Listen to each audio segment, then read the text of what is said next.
we bachcho we are starting with this new topic, Newton's laws of motion from now onwards. और ठीक है, तो force बच्चों आप अपने अपने जूनियर क्लासेस में भी पढ़ा होगा। फोर्स बेसिकली क्या होता है, आपने पढ़ा होगा, फोर्स इज अ पुश और पुल, जिसका इम्पैक्ट क्या होता है, तीन चीज कर सकता है फोर्स, ये हमने पढ़ा होगा, इसको हम एक्सप्लेन करेंगे। But it can bring about a motion, ठीक है, और it can stop a motion, और it can change the direction of motion.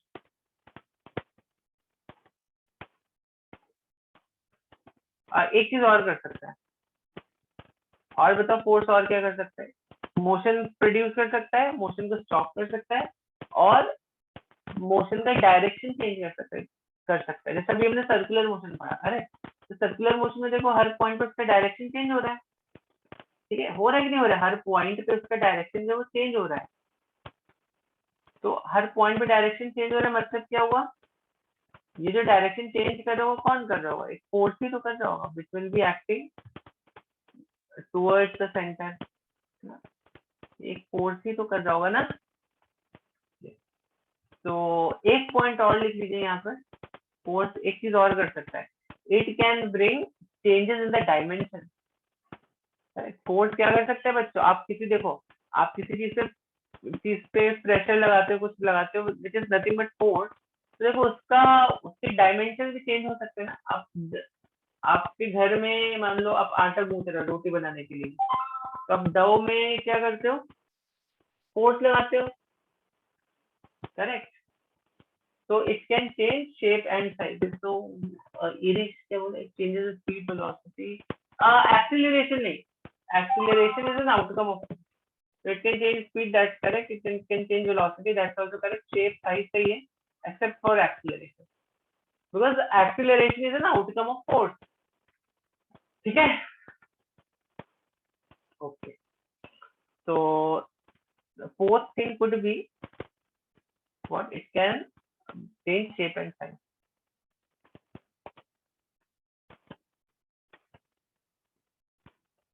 ठीक है, तो इसका हम जितना रेलेवेंट पार्ट है उतना ही हम करेंगे, इस पर मैं ज्यादा बात अभी नहीं करूंगा, आपने ऑलरेडी इतना पढ़ चुके होंगे जूनियर क्लासेस। ठीक है, चलो, तो बच्चों will directly start from Newton first law. Force का एक्सपीरियंस तो सबको होगा, करेक्ट? चलो मैं थोड़ा सा आपको एक ब्रीफ हिस्ट्री बता देता हूँ फोर्स की। तो पहले लोगों को क्या लगता था, अच्छा चलो आप लोग बताओ मुझे, किसी चीज को मूव कराने के लिए क्या हमें फोर्स चाहिए? किसी चीज को मूव कराने के लिए, अगर मान लो ब्लॉक है तो मूव कराने के लिए क्या मुझे फोर्स की जरूरत है? यस और नो? तो move, to keep this block moving, I'll put it like this, to keep this block moving, do we need force?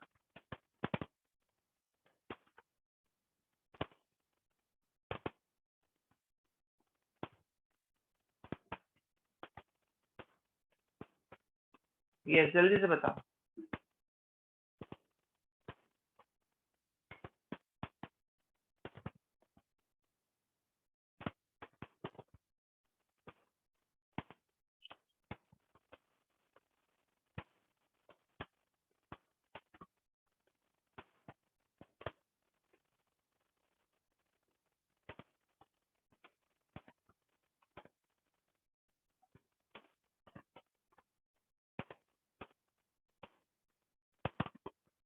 yes बच्चों जल्दी बताओ, to keep this block moving, do we need force?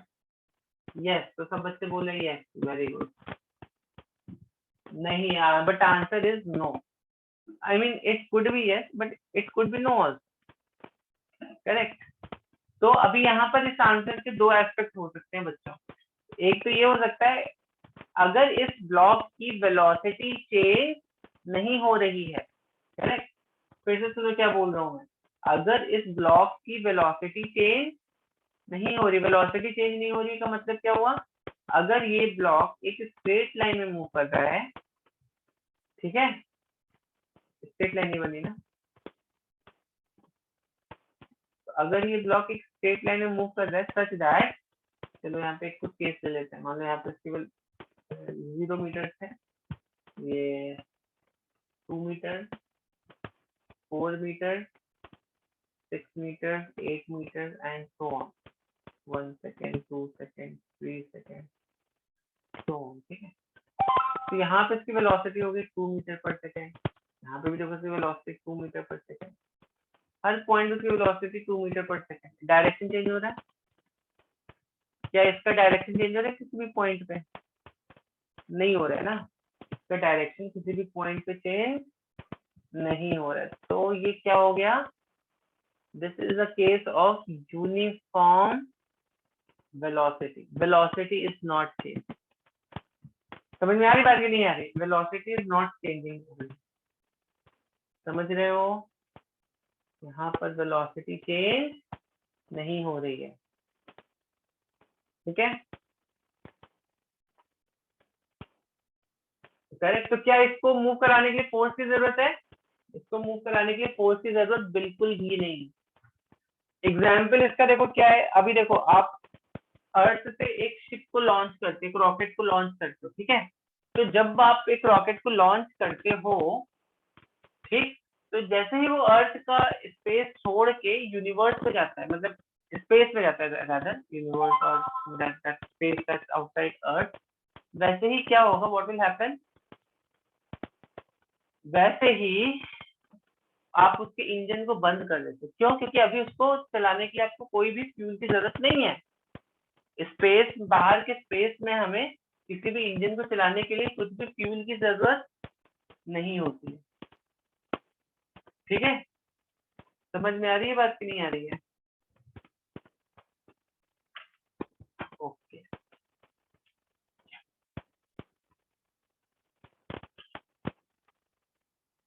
ठीक है ना? तो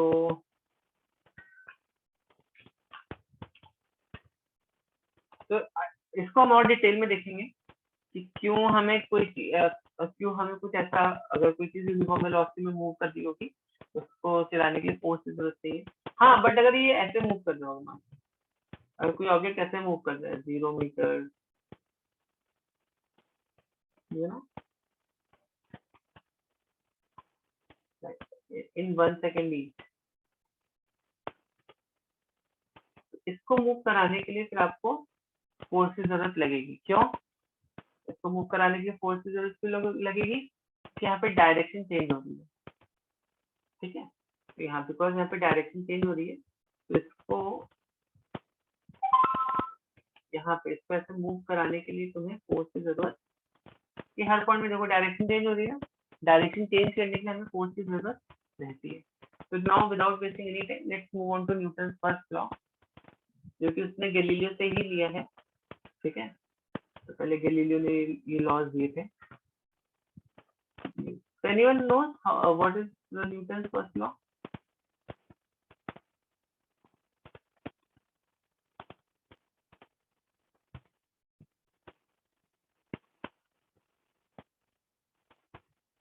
yes, इसको state करने के कई तरीके हो सकते हैं। Is anyone who knows what is Newton's first law? देखो मैं पे स्टेट कर देता हूँ न्यूटन का फर्स्ट लॉ क्या है। ये न्यूटन के फर्स्ट लॉ का स्टेटमेंट है कि an object continues to be in a state of rest or uniform motion in a straight line unless an unbalanced force acts on it. ठीक है, this is the statement of first law of Newton. तो इससे हम क्या समझ रहे हैं, देखो बच्चों, इसको आप ऐसे भी स्टेट कर सकते हो कि अगर अगर कोई ऑब्जेक्ट रेस्ट पर है या वो यूनिफॉर्म वेलोसिटी से मूव कर रहा है, तो उस पर जो नेट फोर्स लग रहा होगा वो कितना होगा? वो नेट फोर्स 0 होगा। ठीक है, तो फिर से मैं रिपीट करता हूँ, अगर अगर कोई ऑब्जेक्ट रेस्ट पर है या अगर कोई ऑब्जेक्ट यूनिफॉर्म वेलोसिटी से मूव कर रहा है, तो उस पर कोई भी फोर्स नहीं लग रहा होगा, उस पर जो नेट फोर्स लग रहा होगा वो 0 होगा। ठीक है, अदरवाइज अगर उसकी वेलोसिटी चेंज हो रही है, डायरेक्शन चेंज हो रहा है, वेलोसिटी का मैग्नीट्यूड चेंज हो रहा है, देन यू कैन अज्यूम तभी उसमें फोर्स लग रहा होगा। ये स्टेटमेंट क्लियर है? इस पर ये आपने पढ़ा होगा in your junior classes, correct? अभी इसको वेक्टर के टर्म्स में समझो क्या होता है। इसको हम ऐसे भी लिख सकते हैं, अगर किसी ऑब्जेक्ट पर vector sum of all forces is 0, then what we can say, then the particle remains unaccelerated। उसमें कुछ एक्सीलरेशन प्रोड्यूस नहीं होगा। फोर्स ही वो कॉज है जो एक्सीलरेशन प्रोड्यूस करता है। एक्सीलरेशन बच्चों क्यों प्रोड्यूस होता है? अभी हमने एक्सीलरेशन के बारे में पढ़ा है। तो acceleration why it is produce, acceleration का कॉज क्या है? Cause is this culprit force. ठीक है, समझ में आ रही है बात कि नहीं? समझ में आ रही है बात कि नहीं आ रही है बच्चों? Yes sir. हाँ सर। चलो तो इसका एक एग्जांपल देखते हैं। तो अभी मुझे बताओ, क्या ये ऑब्जेक्ट इक्विलिब्रियम पे है? यहाँ पे 10 न्यूटन का फोर्स लग रहा है, यहाँ पे 10 न्यूटन का फोर्स लग रहा है। फोर्स का यूनिट तो न्यूटन होता है, मालूम होगा आपको। यहाँ पे 18 न्यूटन का लग रहा है। तो क्या ये देखो, ये सिस्टम इक्विलिब्रियम पे है? क्या ये सिस्टम इक्विलिब्रियम पे है? या क्या इस सिस्टम पे नेट फोर्स 0 है कि नहीं है? यहाँ पे क्या आप ये बोल सकते हो एफ नेट इज 0? यस, यहाँ पर एफ नेट जो है वो 0 है, क्योंकि यहाँ पर कोई, देखो यहाँ पे फोर्सेस तो लग रहे हैं 10 न्यूटन का, 10 न्यूटन का, but this system is still, इस पे कोई नेट फोर्स नहीं लग रहा है। तो अगर ऐसा ऑब्जेक्ट रेस्ट पर है तो वो रेस्ट पर रहेगा।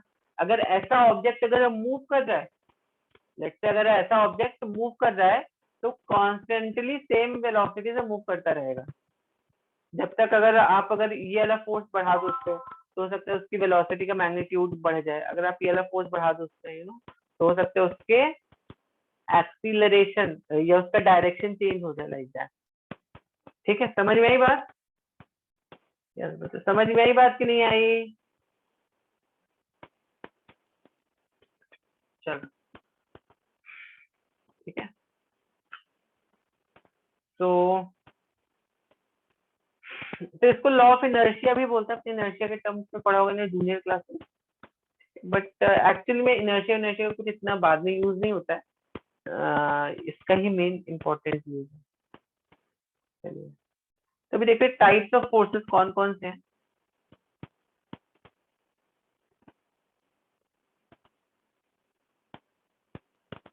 या ठीक है, चलो टाइप्स ऑफ फोर्सेस पहले देख लेते हैं।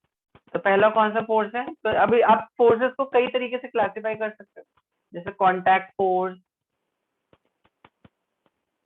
then we can have non contact force, correct. और कौन कौन सा फोर्स है? Long term force, short term force,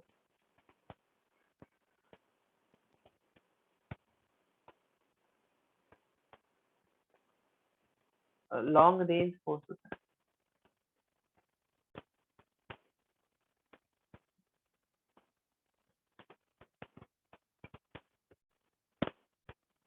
ऐसे आप कई तरीके से इनको डिफाइन कर सकते हो फोर्सेस को।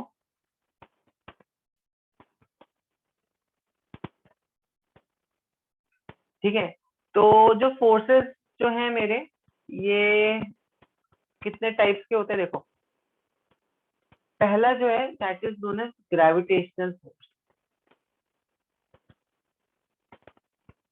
मतलब फोर्सेस ओरिजिनेट कहाँ से हो रहे हैं वो हम अभी यहाँ पर देख रहे, क्लासिफिकेशन इन दैट। तो कॉन्टैक्ट फोर्स, नॉन कॉन्टैक्ट, कोई भी फोर्स है वो कॉन्टैक्ट भी हो सकता है, नॉन कॉन्टैक्ट भी हो सकता है। ठीक है, but let's try to see about gravitation. जैसे frictional force is a contact force. ठीक है, ठीक है ना? ओके, तो ग्रेविटेशनल फोर्स किसके बीच में लगता है बच्चों? पढ़ा है ग्रेविटेशनल फोर्स के बारे में? Have you studied about gravitational force? तो ग्रेविटेशनल फोर्स हमेशा दो मासेस के बीच में लगेगा ना। मान लो मास m1 है ये मास m2 है, तो ग्रेविटेशनल फोर्स हमेशा इन दो मासेस के बीच में लग रहा होगा, ये इसको अट्रैक्ट कर रहा है। कितने फोर्स अट्रैक्ट करता है ये इसको हमेशा? F is equal to G m1 m2 by distance between them is r square। ठीक है, तो अभी सपोज तुम अर्थ के ऊपर ऐसे खड़े हो, स्मॉल मास m है, बिग मास n है, तो what is distance between them? What is distance between them? Mass of अर्थ है, तो distance between them is radius of earth approximately. ठीक, तो यहाँ पे जो फोर्स हो जाएगा, अर्थ इस मास को जो खींचेगी अपनी तरफ, it will be G mass of earth, M E मतलब mass of earth, this mass m upon R square. देखो यहाँ से मास इस पर से खींच रहे, ये मास इस पर से खींच रहे, तो अर्थ जब इस मास को खींच रही होगी तो this will be the force by which it will pull. और यहाँ पे जो एक्सीलरेशन ड्यू टू ग्रेविटी होता है ना, वो ये होता है G M E by R square, radius of earth का स्क्वायर। ये अर्थ की सरफेस पे रेडियस होता है और near the surface of earth, तो यहाँ पर हम इस फोर्स को mg भी लिख सकते हैं। ये हम ग्रेविटेशन में एक्चुअली और डिटेल में देखेंगे, बट अभी के लिए टाइमिंग के लिए याद रखो। तो mg कौन सा फोर्स है? वो वाला फोर्स जिस फोर्स से अर्थ हम सबको खींच रही है अपनी तरफ। समझ में आई बात की नहीं? mg कौन सा फोर्स है? वो वाला फोर्स जिस फोर्स से अर्थ हम सबको अपनी तरफ खींच रही है। क्लियर? समझ में आई बात? Then we have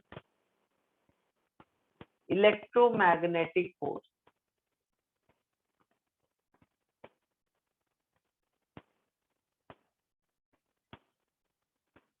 okay, now this is a very interesting force. अभी देखो ये जो है, अगर मान लो मेरे पास दो चार्ज पार्टिकल्स हैं, एक दूसरे को रिपेल करते कि नहीं करते हैं? पढ़ा होगा ना, लाइक चार्जेस रिपेल। अगर मेरे पास अनलाइक चार्जेस होते तो they would have been attracting each other. ठीक है, तो ये जो फोर्सेस है जो एक दूसरे को रिपेल कर रहे हैं या एक दूसरे को अट्रैक्ट कर रहे हैं, ये कौन सा फोर्स हो गया? ये हो गया इलेक्ट्रोमैग्नेटिक फोर्स। अब आप बोलोगे सर मैग्नेटिक वर्ड क्यों यूज किया है? क्योंकि जो मैग्नेट है, जो फोर्स लगता है, मान लो नॉर्थ पोल है, ये साउथ पोल है, एक दूसरे को अपनी तरफ खींच रहे हैं, तो मैग्नेटिक फोर्सेस और इलेक्ट्रिकल फोर्सेस ये एक पॉइंट के दो साइड्स हैं, ऐसे समझ लो। जब मैग्नेटिक फोर्स ट्रांसफॉर्म हो जाते हैं तो वो, सॉरी, इलेक्ट्रिकल फोर्सेस जब ट्रांसफॉर्म हो जाते हैं तो same thing appears to be magnetic force. ठीक है, so they're kind of one and the same thing, ये जैसे एक ट्रांसफॉर्म्ड फोर्स है, इलेक्ट्रिकल को ट्रांसफॉर्मेशन हो गया मैग्नेटिक का, तो this is how it work. समझ में आई बात? तो इलेक्ट्रोमैग्नेटिक फोर्स जो है वो क्या है? दो चार्जेस के बीच में जो लग रहा है, दो मैग्नेट के बीच में जो लग रहा है, इलेक्ट्रोमैग्नेट। इसमें भी हमें इलेक्ट्रोस्टैटिक्स पढ़ना है आपकी बुक में, तो जब हम पढ़ेंगे तो इसको और डिटेल में एनालाइज करेंगे थोड़ा। ठीक है, तो ये हो गया इलेक्ट्रोमैग्नेटिक फोर्स। तो ध्यान रखना, मैग्नेट के अंदर जो फोर्सेस लग रहे हैं, they are nothing but transformation of all these things only. Correct, transformation of electrical forces only. जो मैग्नेटिक फोर्सेस है वो ट्रांसफॉर्मेशन ऑफ इलेक्ट्रिकल फोर्सेस ही है। Then we have nuclear forces. तो न्यूक्लियर फोर्सेस कहाँ लगते हैं बच्चों? सर एक बार जूम आउट करिए ना। ठीक है,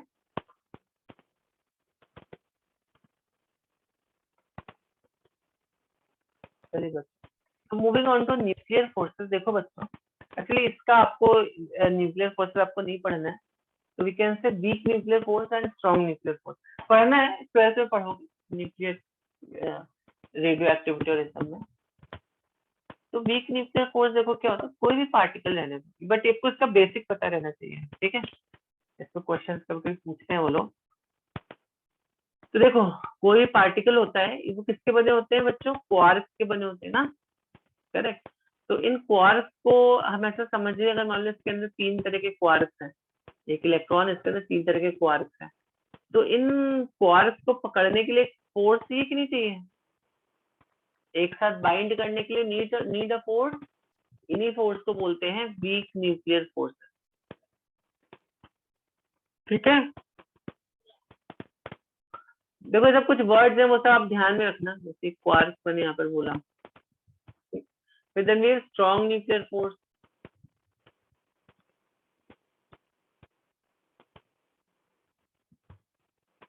स्ट्रॉन्ग न्यूक्लियर फोर्स, तो स्ट्रॉन्ग न्यूक्लियर फोर्स जो होता है, इट एक्ट्स इन न्यूक्लियस।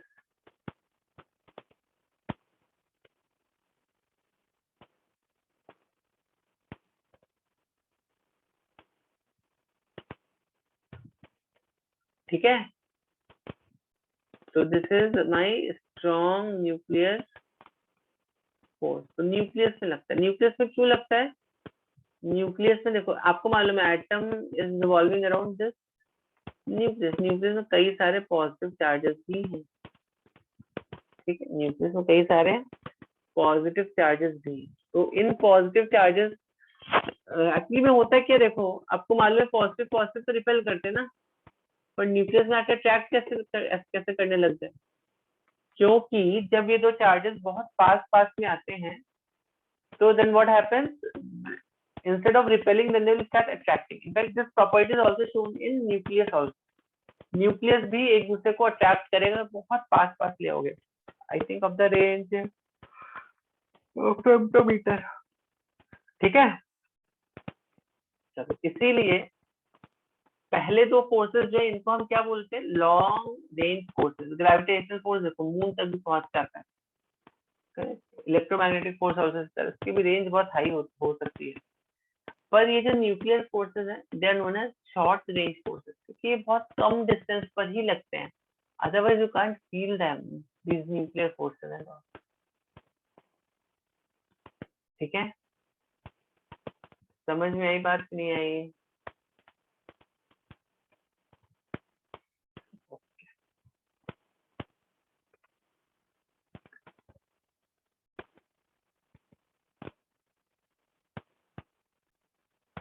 चलिए बच्चों, तो अब देखो अब सपोज अभी आप ध्यान से समझना है इस केस को। एक फ्लोर के ऊपर आपने एक बॉक्स को रख दिया, और भी 3 तरह के फोर्सेस अभी हम देखेंगे। ठीक है, नॉर्मल रिएक्शन, टेंशन और कौन सा, और फ्रिक्शनल फोर्स। ठीक, तो अभी बताओ मुझे, अगर आपने आपके पास यहाँ पर एक ब्लॉक ऐसे रखा हुआ है, ठीक है, अगर आपके पास ऐसा ब्लॉक रखा हुआ है, तो मुझे ये बताओ इसमें कौन कौन से फोर्सेस लग रहे होंगे? Can anyone tell me?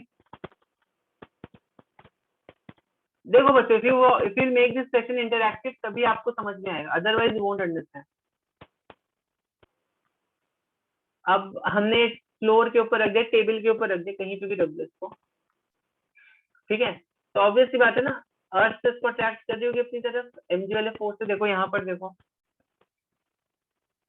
Earth is always attracting each other with some force F। ठीक है, तो अगर ये अर्थ के पास रखा तो अर्थ इसको खींच रही होगी mg के फोर्स से अपनी तरफ, और बस केवल mg का फोर्स लगेगा और कोई फोर्स नहीं लगेगा। Friction, okay, electromagnetic. देखो चलो ठीक है, फ्रिक्शन तो नहीं लगेगा, अगर हमने इसको ऐसे रखा है तो फ्रिक्शन तो इसको नहीं लगेगा। देखो ऑब्वियस की बात है, थोड़ा अच्छा बनाते हैं।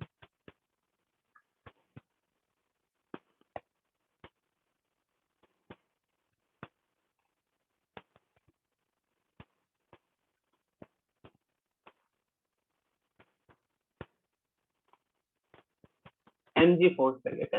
अब आप सोच के देखो, अगर केवल और केवल नीचे के डायरेक्शन में फोर्स लग रहा होता, ठीक है, तो क्या ये सिस्टम इक्विलिब्रियम पे रह पाता? इक्विलिब्रियम का मतलब होता है रेस्ट पर। जैसा भी समझो, एक टेबल के ऊपर बुक रखी है, बुक तो सिंपल रेस्ट पर रखी है ना, मतलब उस पर नेट फोर्सेस है वो जीरो होने चाहिए according to Newton first law, तभी तो बुक रेस्ट पर रहेगी ना। अगर उस पर कुछ फोर्सेस लग जाएंगे तो कैसे वो रेस्ट पे रहेगी? तो वो रेस्ट पे नहीं रह सकती है। तो अगर समझो एक टेबल के ऊपर एक बुक रखी है, ठीक है, तो जल्दी से बताओ, इसमें केवल और केवल mg तो नहीं, मुझे नहीं लगता केवल और केवल mg फोर्स लगेगा।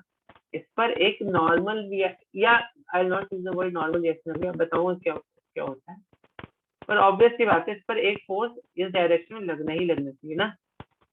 तभी तो जब आप इस डायरेक्शन में एक फोर्स बना दोगे तो ही तो इसको बैलेंस कर पाएगा ना ये। तभी तो ये वाला फोर्स इस mg के वेट, इसको वेट, ये mg is nothing but weight of this force, correct. तभी तो ये वाला फोर्स इस mg के वेट को बैलेंस कर पाएगा। और ये फोर्स और कोई फोर्स को हम बोलते हैं नॉर्मल रिएक्शन। कौन सा फोर्स बोलते हैं? Normal reaction. ठीक है, तब देखो नॉर्मल रिएक्शन कब लगता है?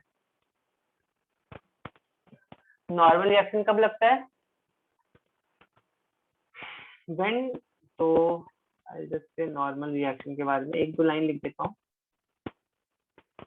When two objects are touching each other, तब नॉर्मल रिएक्शन लगेगा। When two objects are in contact with each other,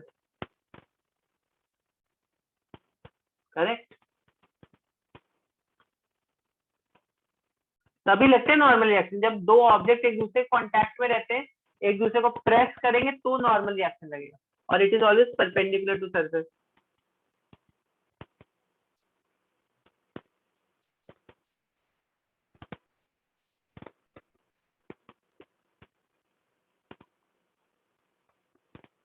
ठीक है, अच्छा okay, I am coming to that, I am coming to that. तो ये दो चीज है, नॉर्मल रिएक्शन हमेशा परपेंडिकुलर रहता है और सरफेस के कांटेक्ट में रहता है। अब अगर आप यहाँ पे फ्रिक्शनल फोर्स लगा दो, जैसे कुछ बच्चे बोल रहे हैं तो यहाँ पे फ्रिक्शनल फोर्स क्यों नहीं लग रहा है, चलो लगा देते फ्रिक्शनल फोर्स। यहाँ पे किस डायरेक्शन में लगाऊं बताओ? तो इस डायरेक्शन में लगा देता हूँ फ्रिक्शनल फोर्स। तो अगर मान लो फ्रिक्शनल फोर्स लगने लगा तो ये तो फ्रिक्शनल फोर्स की वजह से मूव करने लग जाएगा, करेक्ट। तो इसमें फ्रिक्शनल फोर्स कब लगेगा बच्चों? जब जब आप सपोज तुमने यहाँ पर अभी 2 न्यूटन का फोर्स ऐसे लगाया, करेक्ट, तो इस पे भी अभी 2 न्यूटन का फ्रिक्शनल फोर्स इस डायरेक्शन में लगना स्टार्ट हो जाएगा। तो तुमने अगर 2 न्यूटन का फोर्स ऐसे लगाया तो फ्रिक्शनल फोर्स इस पर ऐसे 2 न्यूटन का लगना स्टार्ट हो जाएगा। तो फ्रिक्शनल फोर्स कब लगेगा? जब तुम यहाँ पे फोर्स लगाओगे, so that this block is still at rest. ये ब्लॉक मूव भी कर सकता है, मूव करे तब भी इसका फ्रिक्शनल फोर्स लग सकता है, ठीक है। तो यहाँ पे फ्रिक्शनल फोर्स इसलिए नहीं लगेगा। समझ में आई बात? नहीं आई? कुछ डाउट हो तो प्लीज आस्क मी इमीडिएटली। समझ में आई बात? चलो अब देखते हैं कुछ केसेस जहाँ पे नॉर्मल रिएक्शन कैसे कैसे लगाना है आपने। तो सपोज ओके, तो ये क्या है? एक इंक्लाइंड, इसको बोलते हैं इंक्लाइंड प्लेन।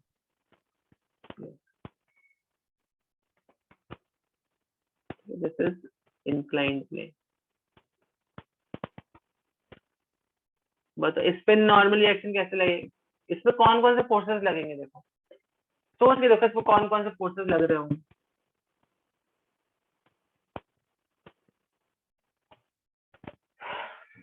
बताओ इस पे कौन कौन से फोर्सेस लग रहे होंगे। हाँ, ग्रेविटेशन तो है, ग्रेविटेशन तो हर जगह आंख बंद करके लगा दो। What will be the direction of gravitational force? देखो ऐसा होगा।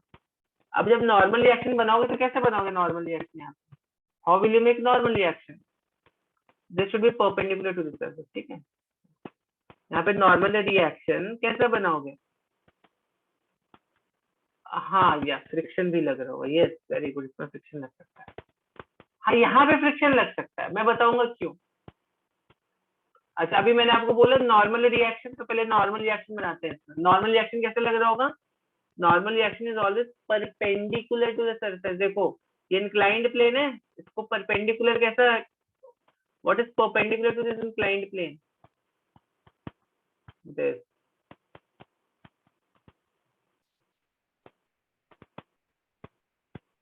ठीक है। तो दिस इज नॉर्मल रिएक्शन, ठीक है। नॉर्मल, ये जो फोर्स लग रहा है this is perpendicular to this inclined plane. अच्छा अभी देखो, अगर मान लो एक वेक्टर मेरा ऐसा है, एक वेक्टर मेरा ऐसा है, इसका रिजल्टेंट कहाँ पर आएगा बच्चा? इसका जो रिजल्टेंट है वो कुछ यहाँ पे अगर हम पैरेललोग्राम लॉ लगा दें तो इसका जो रिजल्टेंट है कुछ ऐसा आ जाएगा,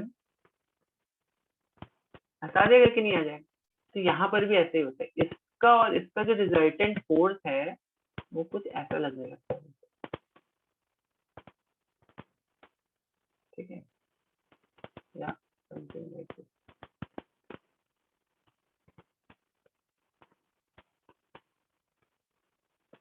this is the resultant force. ये किसका किसका रिजल्टेंट है? इसका और इसका। हमने वेक्टर एडिशन पढ़ा है ना, ये एफ नेट इसका है। नाउ व्हाट हैपेंस, आप फ्रिक्शनल फोर्स भी यहाँ पे लगा सकते हो। कहाँ पे? अगर ये ब्लॉक रेस्ट पर है तो, अगर ये ब्लॉक रेस्ट पर है तो आप बोल सकते हो फ्रिक्शनल फोर्स यहाँ पे इस डायरेक्शन में। अगर ये ब्लॉक मूव कर रहा है तो भी आप बोल सकते हो फ्रिक्शनल फोर्स पीछे लग रहा हो, but its magnitude will be different. तो अगर मान लो ये 5 न्यूटन का है, ये भी 5 न्यूटन का है, और अगर मैं बोल रहा हूँ ये ब्लॉक रेस्ट पर, फ्रिक्शनल फोर्स लग रहा होगा। ठीक है, समझ में आई बात? समझ में आई बात कि नहीं आई? सब बच्चों को समझी?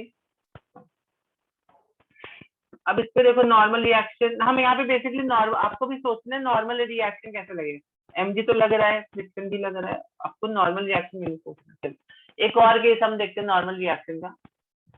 अगर मान लो एक ऐसा तुम्हारा एक ऐसा ट्राइंगल टाइप का है, ठीक है, और यहाँ पर तुमने एक स्फीयर बॉल को रख दिया है, तो बताओ नॉर्मल रिएक्शन कैसे लगेगा? कोई बच्चे बता सकते हैं कि कहाँ पे लगेगा यहाँ पे कि नहीं लगेगा? ऑब्वियसली एमजी तो लगी रहेगा, एमजी तो लग रहा है यहाँ पर, बट क्या यहाँ पे नॉर्मल रिएक्शन भी लग रहा है?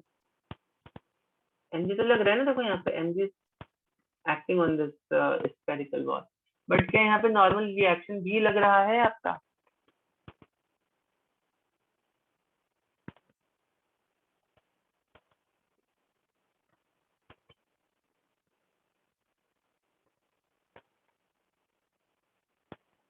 यस बच्चे जल्दी बताओ, क्या यहाँ पे नॉर्मल रिएक्शन भी लग रहा है? यस और नो?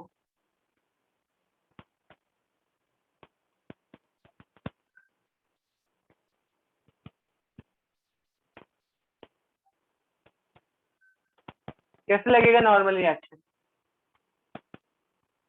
यस, तो कैसे लगेगा यहाँ पे नॉर्मल रिएक्शन बच्चों?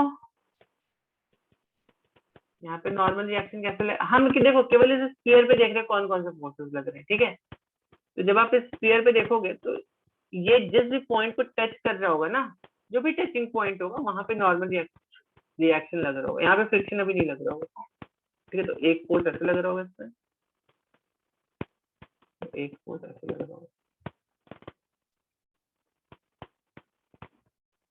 ठीक है। एक फोर्स ऐसे, एक फोर्स ऐसे लग रहा होगा। समझ में आ गई बात?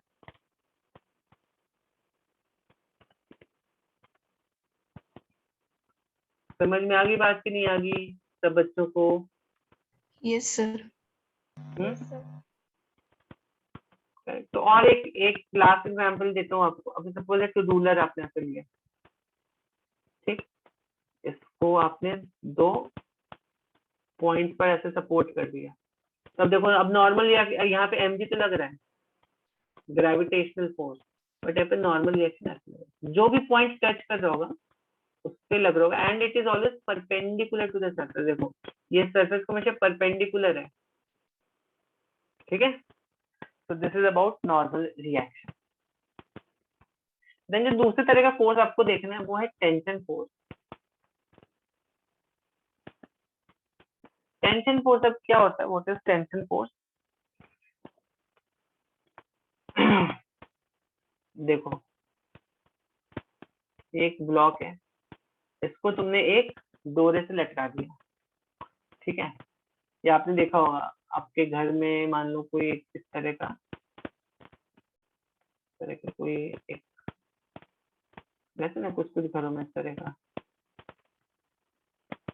कुछ ऐसे यहाँ पे कुछ ऑब्जेक्ट आपने ऐसे लटका दिए, यहाँ पर बॉल और वॉट एवर समथिंग, ठीक है। तब देखो टेंशन फोर्स कहाँ पे लगता है? आप देखो एक स्ट्रिंग को लो उसको दोनों तरफ से कस के खींचो, एक स्ट्रिंग लो और उसको दोनों साइड से कस के एकदम खींचो, तो वो स्ट्रिंग क्या हो जाती है, वो स्ट्रिंग टाइट हो जाती है। Correct, that string becomes tight ना। तो उसको छू के देखो स्ट्रिंग को, you can feel that string is actually tight. तो स्ट्रिंग टाइट क्यों हो गई बच्चों, that string is tight because of tension force. Correct. तो अब यहाँ पर मान लो मैंने ब्लॉक को ऐसे रख दिया है, तो यहाँ पर क्या होगा, ये mg का फोर्स है, यहाँ पे नीचे लग रहा है, mg का फोर्स तो नीचे लगेगा ही। अब देखो, अब इस ब्लॉक को इक्विलिब्रियम पे रखने के लिए स्ट्रिंग जो है वो क्या करेगी, इसको ऊपर की तरफ खींचना स्टार्ट कर देगी ना। करेक्ट, स्ट्रिंग इसको ऊपर की तरफ खींचना स्टार्ट कर देगी, तभी तो ये जो ब्लॉक है तुम्हारा इक्विलिब्रियम पे रहेगा, है कि नहीं है। स्ट्रिंग जो है इसको ऊपर की तरफ खींचना स्टार्ट कर देगी। यहाँ पे हम टेंशन को बोल सकते हैं, tension is equal to mg। ठीक है। अब यहाँ पर देखो, यहाँ पे कैसे लगाओगे टेंशन, अगर सपोज स्ट्रिंग तुम्हारी ऐसे है, तो ऑब्वियसली पहले तो mg वाला फोर्स लगा लो। ठीक है,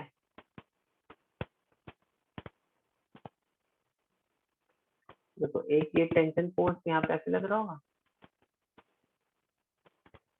और यहाँ पे एक टेंशन फोर्स ऐसे लग रहा होगा, सच दैट अब ये पूरा देखो सिस्टम कैसा इक्विलिब्रियम पर है, सिस्टम इक्विलिब्रियम पे है कि नहीं है, बट यहाँ पे तो फोर्स ऐसे ऐसे लग रहे हैं। तो अब हम इसको कैसे देखेंगे, हम यहाँ पर क्या बोलेंगे भाई, यहाँ पर ये जो टेंशन का ये वाला जो कंपोनेंट है ना, टेंशन के दो कंपोनेंट निकाल लो, टेंशन के दो कंपोनेंट निकाल लेते हैं। तो दो कंपोनेंट कौन कौन से हो जाएंगे, एक ये हो जाएगा, एक ये हो जाएगा, एक ये हो जाएगा टेंशन का वाई कंपोनेंट और एक्स कंपोनेंट। तो आपको क्या लगता है, तो ये मान लो हो गया टेंशन का वाई कंपोनेंट, ये भी वाई कंपोनेंट, ये एक्स कंपोनेंट, ये भी हो गया एक्स कंपोनेंट। तो ऑब्वियसली ये और ये तो इक्वल होने चाहिए, अगर ये और ये इक्वल नहीं होंगे तो देखो क्या होगा, सपोज अगर ये 10 न्यूटन का है, ये 8 न्यूटन का है, तो ये जो बॉल है तुम्हारी, ये this ball will start moving in this direction ना। तो रेस्ट पर, अगर बॉल रेस्ट पर है इन दैट केस, ये वाला फोर्स और ये वाला फोर्स इक्वल हो जाएगा, और mg जो होगा, mg किसके बराबर होगा, इस फोर्स और इस फोर्स के बराबर होगा। ये बात समझ में आई कि नहीं है, mg is equal to T Y plus T Y, this tx and this tx is equal, इसको डैश ले T dash T dash, tx is equal to t dash x। कितने बच्चों को ये समझ में नहीं आया। तो टेंशन फोर्स के बारे में अगर मैं एक लाइन में लिखना चाहूँ, तो we can say always acts on string when they are pulled apart. ठीक है, तो टेंशन फोर्स कब लगेगा, always acts on string when they are pulled apart.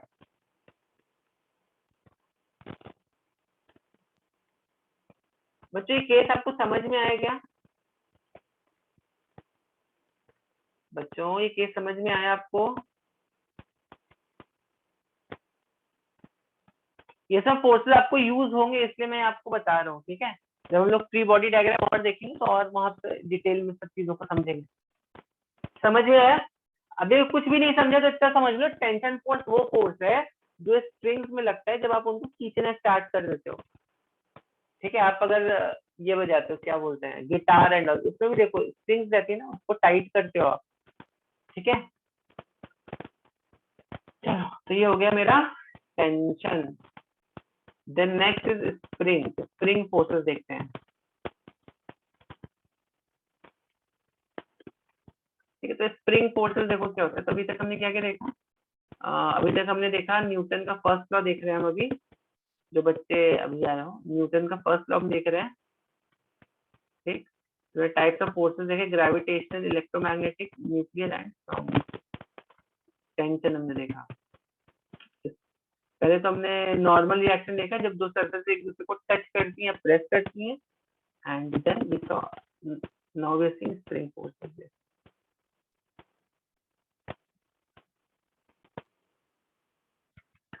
यहाँ पर देखो ये किस स्प्रिंग है। ठीक है, इस बात को बहुत ध्यान से समझना भी। ठीक, अब जब मैं इस स्प्रिंग को ऐसे पकड़ लिया, मैंने स्प्रिंग को ऐसे पकड़ लिया और I am just applying force over here, applied force मेरा तो ये जो एरो आपको दिख रहा है, ये कौन फोर्स अप्लाई कर रहा है? ये फोर्स मेरा फोर्स है। समझ में आ रही है बात कि नहीं आ रही है? ये फोर्स कौन अप्लाई कर रहा है? ये फोर्स मैं अप्लाई कर रहा हूँ, ठीक है।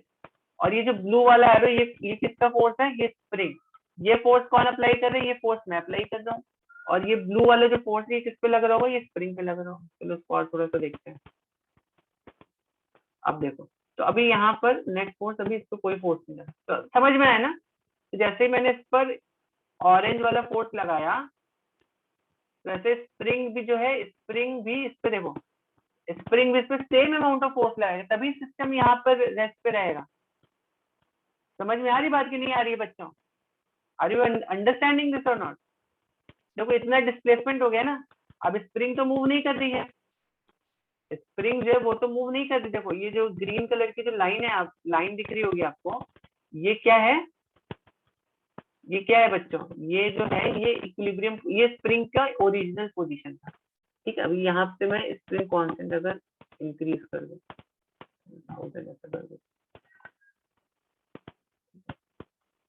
अभी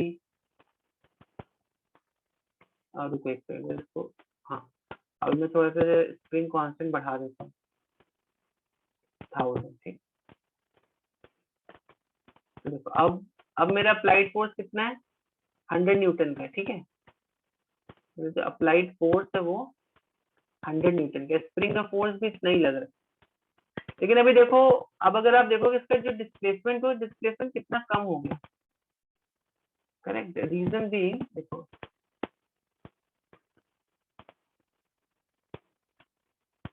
तो जैसे जैसे मैं स्प्रिंग, जितना ज्यादा स्प्रिंग कांस्टेंट का वैल्यू, उतना ज्यादा मतलब उतनी स्प्रिंग जो रहेगी वो that will be very light spring, ठीक है। तो ओके, बात आपको समझ में आएगी। I can compare this spring as well. तो ऑरेंज वाला बच्चों मेरा फोर्स है और ब्लू वाला जो है वो स्प्रिंग का फोर्स, ठीक है। ओके, तो अब देखो स्प्रिंग फोर्स में जो मेन पॉइंट आपको समझना है वो क्या है? आई जस्ट टेक, ठीक है। ओके बच्चों, तो अभी जो हमने सिमुलेशन देखा वो कुछ इस प्रकार से था कि जो स्प्रिंग है, स्प्रिंग को मैंने इस तरह से खींचा, तो this is my external force that I have been applying. और ये किसका फोर्स हो गया? ये स्प्रिंग का फोर्स हो गया बच्चों, ठीक है। ये स्प्रिंग का फोर्स हो गया। तो जो मेरा एक्सटर्नल फोर्स है, ठीक है, मेरा फोर्स जो है, आपको ये नहीं लग रहा है यहाँ पे जो पहली बात तो एक्सटर्नल फोर्स और स्प्रिंग फोर्स ये इक्वल हो जाते हैं। मतलब अगर इस पॉइंट पर आके आप इसको ऐसे खींच मतलब you are still applying this force, तो स्प्रिंग फोर्स और एक्सटर्नल फोर्स मतलब वो वाला फोर्स जो तुम लगा रहे हो, ठीक है। क्योंकि फोर्स हमने ये भी देखा था ना, फोर्स का एक फोर्स से क्या क्या हो रहा है, देखो हमने एकदम स्टार्टिंग में इस चीज को डिस्कस किया था। It can change shape and size also, ये bring about a motion, stop a motion, ये तो हमने देख ही लिया। वो डायरेक्शन चेंज कर, ये भी देख लिया, but it can change shape and size of an object also. Spring के केस में क्या हो रहा है? उसका शेप एंड साइज चेंज हो रहा है कि नहीं हो रहा है? पहले कंप्रेस्ड थी, अभी इलोंगेटेड हो गई स्प्रिंग ना, तो इसका शेप एंड साइज चेंज हो रहा है। Very simple example will demonstrate that. Okay, so now, तो यस, तो अब देखो यहाँ पर, अभी ये दिस वाज ओरिजिनल पोजीशन, हमने इसको यहाँ से यहाँ तक डिस्प्लेस कर दिया। अब अगर आपको again if I go back to our that simulator, if I again go back to our simulator, देखो जैसे जैसे मैं फोर्स बढ़ा रहा हूँ वैसे वैसे क्या हो रहा है, इसका डिस्प्लेसमेंट जो है, दिख रहा है आपको? जैसे जैसे मेरा फोर्स बढ़ रहा है यहाँ पर, वैसे वैसे इसका डिस्प्लेसमेंट जो है वो भी बढ़ रहा है। You can see this displacement. कौन सा डिस्प्लेसमेंट? ये वाला डिस्प्लेसमेंट। तो जैसे जैसे मेरा यहाँ पर फोर्स बढ़ा, वैसे वैसे मेरा यहाँ पर डिस्प्लेसमेंट भी बढ़ गया। यू कैन सी, जैसे फोर्स कम हो वैसे वैसे डिस्प्लेसमेंट भी कम हो, ठीक है। तो हम यहाँ पर ये बोल सकते हैं कि जो स्प्रिंग फोर्स है मेरा, correct? So what we can say, whatever is my spring force, that is directly proportional to displacement. बोल सकते हैं कि नहीं बोल सकते हैं? Force on an spring is directly proportional to displacement. ठीक है? ओके, तो जब आप ये प्रोपोर्शनैलिटी साइन हटा दोगे, ये प्रोपोर्शनैलिटी साइन हटा दोगे तो एक आ जाता है यहाँ पे कांस्टेंट, तो के बोलते हैं। और यही जो ये जो के है ना, यहाँ पे आपको दिख रहा है स्प्रिंग कांस्टेंट, इस के को हम ये बोलते हैं, के को हम बोलते हैं स्प्रिंग कांस्टेंट। ठीक है, और देखो के की यूनिट क्या होगी, के की यूनिट होगी न्यूटन पर मीटर। देखो यहाँ पे लिखा है newton meter, newton per meter, that is the unit for K. ठीक है, तो अब मान लो, अब देखते हैं के से हम क्या पता कर पा रहे हैं। देखो के से हमें क्या पता चल रहा है। Again let me go back to our simulator और इसको थोड़ा फील करने की कोशिश करो। ठीक है, let's try to feel this concept. तो हम 0 पर जाते हैं पहले तो। देखो अगर मैं इसको 500 कर देता हूँ, स्प्रिंग कांस्टेंट को ऑलमोस्ट 500 कर देता हूँ। ठीक है, और अभी मान लो मैंने इस पे 100 न्यूटन का फोर्स लगाया, या चलो इसको मैं थोड़ा 1000 कर देता हूँ। अब इससे 100 न्यूटन का force, what do you see on the, इस पे डिस्प्लेसमेंट में क्या फर्क आ रहा है यहाँ पर? देखो डिस्प्लेसमेंट अभी कितना हो गया, 0. मतलब ऑलमोस्ट 10 सेंटीमीटर है। 500 कर दिया तो देखो कितना आ गया, 500 कर दिया तो 0.2 सेंटीमीटर हो गया। ठीक है, 250 कर दिया ऑलमोस्ट, तो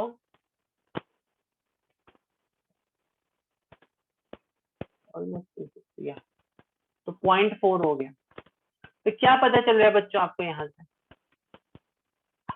आपको ये पता चल रहा होगा कि स्प्रिंग, अगर देखो बहुत हार्ड स्प्रिंग है, जैसे अभी कुछ स्प्रिंग्स होती हैं जो रेलवे के कोचेस में लगाई जाती है। ठीक है, आप कभी भी रेलवे के डब्बा अगर आपने देखा होगा तो उसके नीचे देखो, कभी कभी कुछ ऐसे स्प्रिंग्स लगी रहती है, ट्रक्स में कुछ स्प्रिंग्स लगी रहती है, but they very hard springs actually, उनको खींच पाना इतना आसान नहीं होता है। देखो आपने ना, अलग अलग तरह की स्प्रिंग होती है, यू नो, कुछ स्प्रिंग बहुत इजीली खींची जाती है, कुछ स्प्रिंग को खींचने में बहुत ज्यादा फोर्स लगता है।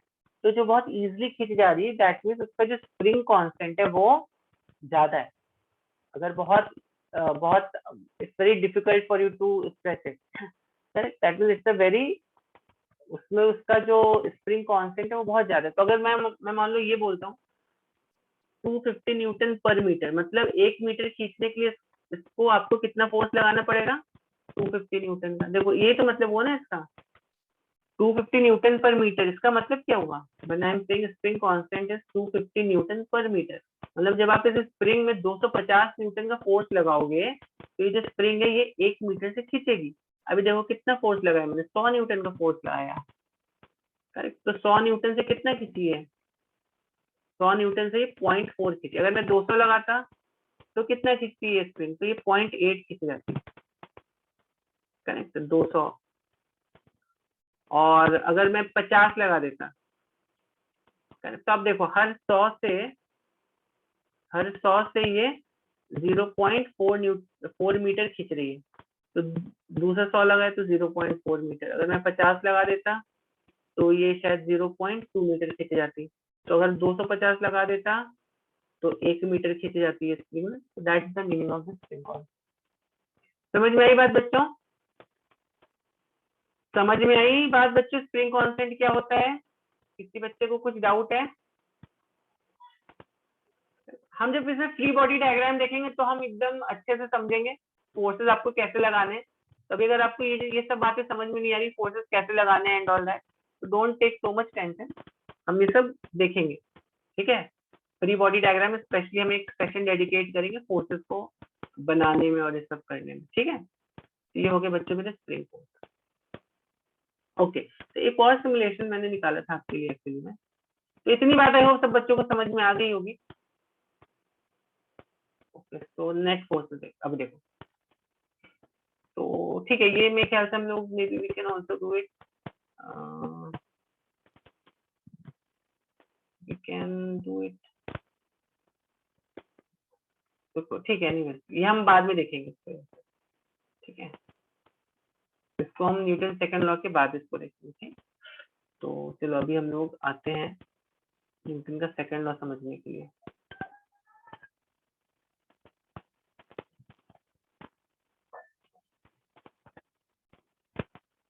ओके, तो बच्चों यहाँ तक किसी को कुछ डाउट है? यहाँ तक किसी बच्चे को कुछ डाउट?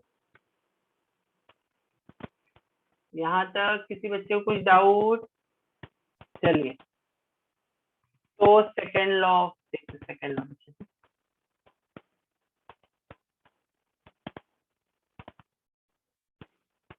न्यूटन का सेकंड लॉ ऑब्वियसली। तो पहले तो देखो ये किसके बारे में बात कर रहे हैं? ये बात कर रहे हैं मोमेंटम के बारे में। तो पहले हमें ये समझना मोमेंटम क्या होता है। तो मोमेंटम जैसे एक टर्मिनोलॉजी है जो डिफाइन की गई है। देखो कुछ चीजें होती हैं आप बनाते हो उसको, ठीक है, कुछ चीजें होती है जो नेचर बनाता है, जैसे velocity. Nature has never created this concept of velocity, ये हम ह्यूमंस ने बनाया है।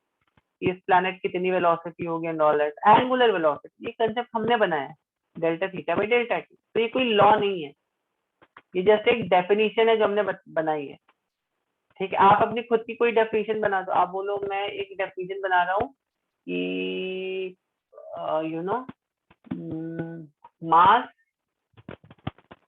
करेक्ट, मास पर टाइम,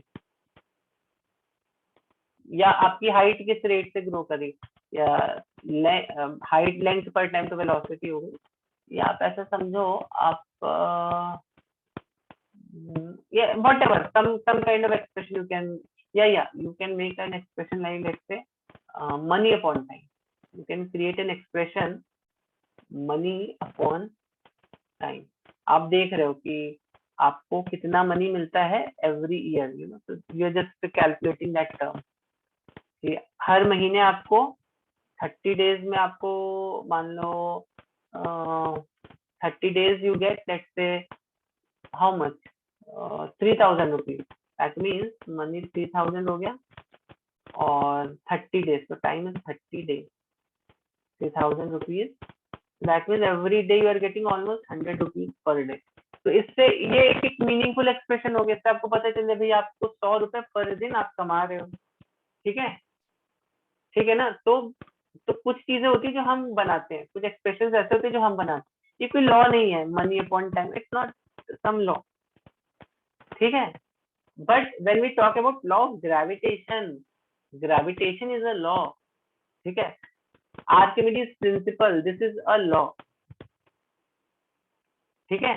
तो ये सब कुछ लॉज हैं कि अगर आपने किसी चीज को पानी के अंदर डुबोया तो उस पर एक अपवर्ड फोर्स लगेगा, बॉइंग फोर्स तो बोलते हैं, this is law, Archimedes principal बोलते हैं, ठीक है।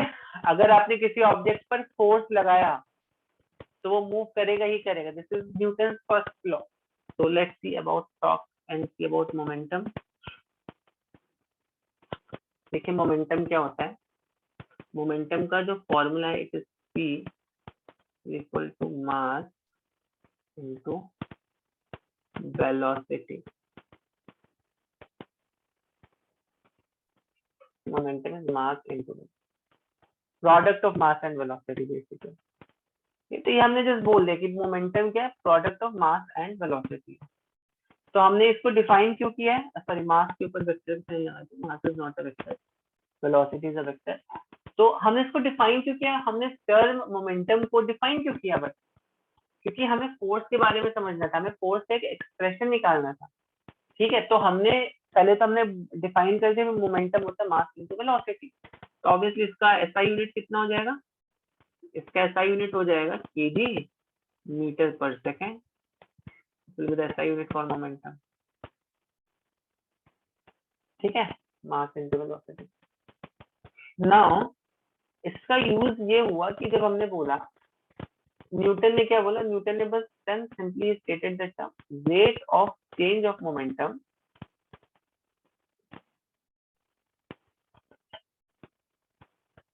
is directly proportional to force applied,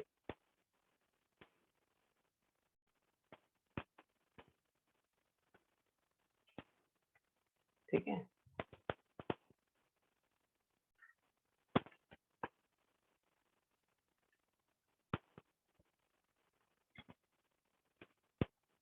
simple सा लॉ है, rate of change of momentum, correct, rate of change of momentum is directly proportional to force applied. या आप ऐसा बोल लो, न्यूटन ने एक्चुअली क्या बोला देखो, बहुत ही इंटेलिजेंट वे में उसने इस चीज को एक्सप्रेस किया। जब भी आप किसी चीज पे फोर्स लगाते हो तो उसका मोमेंटम चेंज होता है बच्चों। अभी हमने काइनेमैटिक्स में क्या पढ़ा, velocity and all that term, correct, but actually में क्या चेंज हो रहा है, उसका मोमेंटम चेंज हो रहा है। समझ में आ रही है बात? आप सोच के देखो ना इस चीज को, वेलोसिटी तो चेंज होगा एट मैक्स, क्या चेंज होगा, अगर किसी ऑब्जेक्ट में आपने फोर्स लगाया तो उसका क्या, कौन सा एस्पेक्ट चेंज होगा, उसका वेलोसिटी ही तो चेंज होगा ना, ठीक है। तो अगर आपने किसी भी चीज पे फोर्स लगाया तो उसका वेलोसिटी चेंज होगा। तो न्यूटन ने क्या बोला, उसका एक्चुअली मोमेंटम चेंज हो रहा है, मोमेंटम, उसने बोला मोमेंटम मास इनटू वेलोसिटी, ठीक है। तो अब हम जब भी रेट ऑफ चेंज लगाते हैं, मैंने आपको पहले भी बोला है कि जब भी हम रेट ऑफ चेंज लगाते हैं तो हमें उस एक्सप्रेशन को टाइम से डिवाइड करना पड़ता है, ठीक है। रेट ऑफ चेंज मतलब क्या हो गया,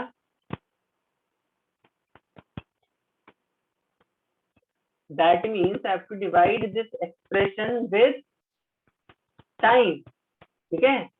रेट ऑफ चेंज जब भी कहीं पे आ जाए, you divide that expression with time. कहाँ पे देखा है हमने इस चीज को, rate of change of velocity, rate of change of velocity acceleration होता है, और उसके पहले हमने देखा था rate of change of displacement. Rate of change of displacement क्या होता है, delta x by delta T, what it is, क्या होता है rate of change of displacement, पढ़ा है ना काइनेमैटिक्स में, वेलोसिटी। अगर मैं यहाँ पे डिस्टेंस लिख देता, डिस्टेंस अगर मैं लिख देता तो ये हो जाता है स्पीड, फॉर्मूला तो ये रहता है delta x by delta T, ठीक है। अगर मैं वेलोसिटी लिख देता यहाँ पे delta we by delta T, तो ये हो जाता है मेरा एक्सीलरेशन। और आपको डेल्टा का मतलब मालूम है, यहाँ पर डेल्टा का मतलब क्या होता है, what do you mean by delta. अगर मैं इसको ऐसे लिख रहा हूँ डेल्टा वी, तो आपको मालूम है V minus U which is final minus initial, ठीक है।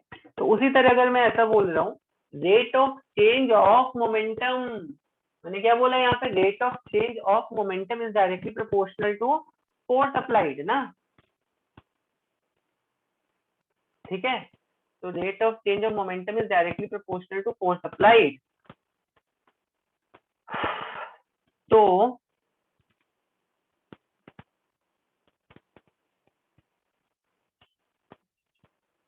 या तो अगर मैं इसको rate of change of momentum की अगर मैं बात करूं, rate of change of momentum में कैसे लिखूंगा,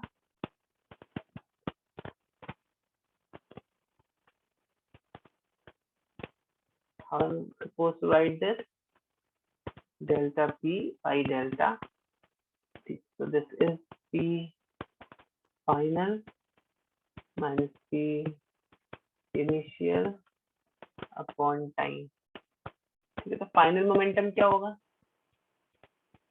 ठीक है,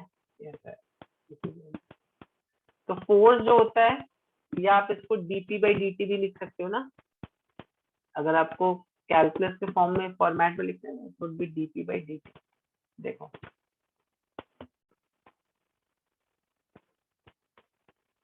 कहाँ गया, delta X by delta T, तो delta X by delta T को आप ऐसे लिखते हैं ना, b is equal to D X by D T, acceleration was dv by dt। ये कैलकुलस में हम ऐसे लिखते हैं इनको, ठीक है।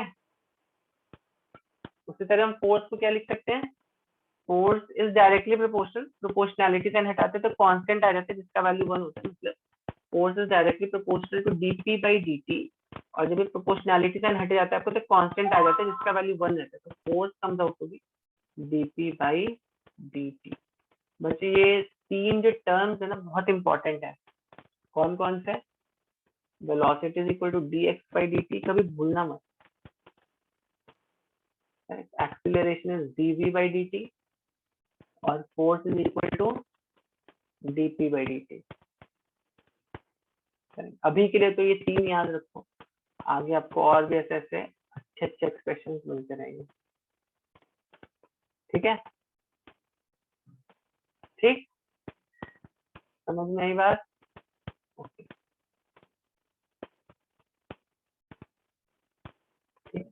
तो इन 3 एक्सप्रेशंस को बच्चों याद रख लो, ये तो नोट डाउन कर लो, आपकी नोटबुक में सबसे पहले वाले पेज में लिख लो इनको, या आपको कोई सपने में भी जगा के पूछे एक्सीलरेशन क्या होता है, आपके मुंह से निकलना चाहिए डीवी बाई डी टी, तो पूछ ले फोर्स क्या होता है, आपको पता रहना चाहिए DP by D T, like that, correct.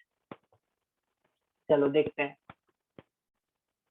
तो फोर्स क्या मैंने बोला, DP by D T, P क्या है मेरा, मास into velocity.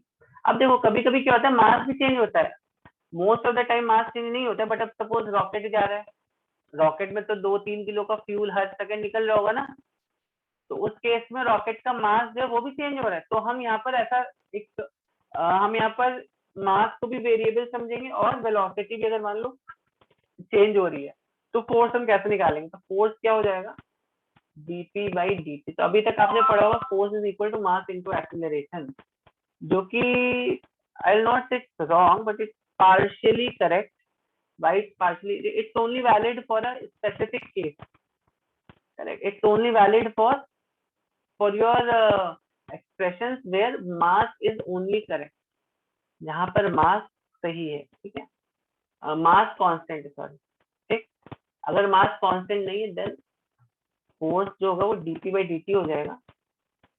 And when you know differentiate this expression, तो यहाँ पर हमने देखा है ना, दो अगर मान लो मेरे पास एफ एक्स जी एक्स है, इसको जब आप डिफरेंशिएट करते हो तो क्या होगा, अगर मान लो आप इसको डिफरेंशिएट करते हो, तो पहले आप इसको डिफरेंशिएट करते हो F dash x D x, उसके बाद फिर आप इसको छोड़ के इसको डिफरेंशिएट करते हो एफ एक्स डैश, मतलब होता है डिफरेंशिएशन, मतलब D by D x of F x को आप ऐसे ना लिख के आप इसको एफ डैश एक्स भी लिख सकते हो, this is a short form of D by D x F dash. तो पहले हम किसको डिफरेंशिएट करेंगे, एम को डिफरेंशिएट करेंगे, तो कितना आ जाएगा, D M by D T into V plus M into D V by D T. तो देखो फोर्स मेरे पास एक्चुअली में क्या आ गया, D M by D T into V plus M into D V by D T. D V by D T क्या था, acceleration था, ठीक है। अब देखो आपको एक और कैलकुलस में मालूम होगा, कैलकुलस में एक आपको रूल मालूम होगा कि अगर कोई भी कांस्टेंट को हम डिफरेंशिएट करते हैं, derivative of a constant D by D x of a constant, this is zero. तो अगर मैं बोलता हूँ मास मेरा कांस्टेंट है, तो don't you think D M by D T ये वाला जो एक्सप्रेशन है ये जीरो हो जाएगा, तो फोर्स कितना बच जाएगा। तो अगर यहाँ पे मास कांस्टेंट हो गया, तो इफ मास इज कांस्टेंट, तो न्यूटन का जो लॉ है वो F is equal to M A नहीं है। तो कभी भी आपसे किसी ओरल में या कभी कुछ लोग ऐसे ट्रिकी क्वेश्चन पूछते हैं, क्या newton law F is equal to M A है, आपको कंफ्यूज करने के लिए पूछेंगे, तो you should say no, F is equal to M is not newton law, this is not newton law is this actually, F is equal to D M by D T into V plus M, basically dp by dt, this is newton law. Newton law जो है ये है newton का second law बच्चों, F is equal to M A जो है इसका application है, न्यूटन का जो सेकंड लॉ है वो F is equal to D P by D T है, ठीक है। F is equal to M A जो हमें मिल रहा है वो यहाँ से मिल रहा है, इफ मास इज कांस्टेंट, ठीक है, तो हमारा ये टर्म जो ये जीरो हो जाएगा, ये टर्म बेसिकली जीरो हो गया, तो हमें क्या मिला यहाँ पर, M into D V by D T, और D V by D T देखो मैंने ऊपर बताया था आपको क्या होता है, this is rate of change of acceleration, correct, तो एम इंटू, ठीक है बच्चों, ठीक है, यस, तो चलो ठीक है, will and it here, will and it here. किसी बच्चे को कुछ डाउट है तो जल्दी से पूछ लो, तो नेक्स्ट क्लास में will continue this, will see maybe some free body diagrams and all, next week में जब भी अपना लेक्चर रहेगा, ठीक है। चलिए, तो अभी के लिए हम इसमें यही एंड करते हैं।